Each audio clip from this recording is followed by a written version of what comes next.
Working graveyard shift at a gas station is pretty calm. Almost nobody comes in. Well, some do, but I call them the strangers. They're the kind of people who you're fairly sure aren't human. I've gotten into a routine with them. Never ask questions.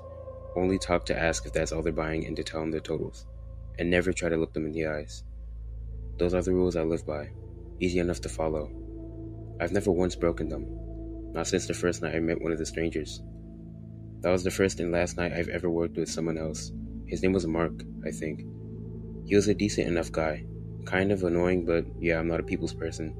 We stood at our registers and waited for anybody to come in. It was almost 2 a.m. by now. Last person to come in was at midnight, and it was a guy who needed gas. Then the door opened and the bell chimed.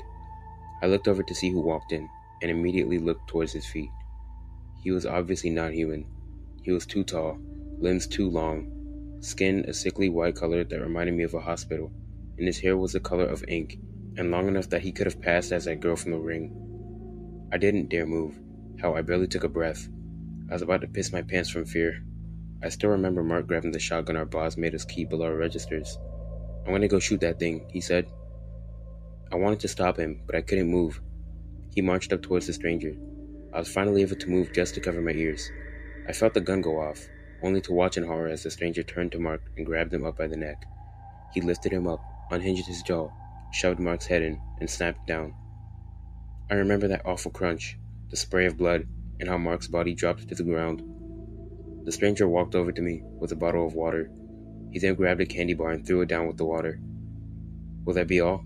If so, your total is $346. I remember saying that after I rang everything up. He threw down the money, grabbed his things, and left. I called the cops, but when they saw the camera footage, they wrote it off as a stranger attack. I didn't realize they were a thing till then, but I know now. They told me how to stay safe around them, and I listened. That was the last night I worried about the strangers. I was always a bit scared of them after that, but I was never hurt. I just followed my rules. But I did learn one thing. Never get too curious. It could be your doom. But hey, what would I know? After all, I'm just a guy who works at a gas station.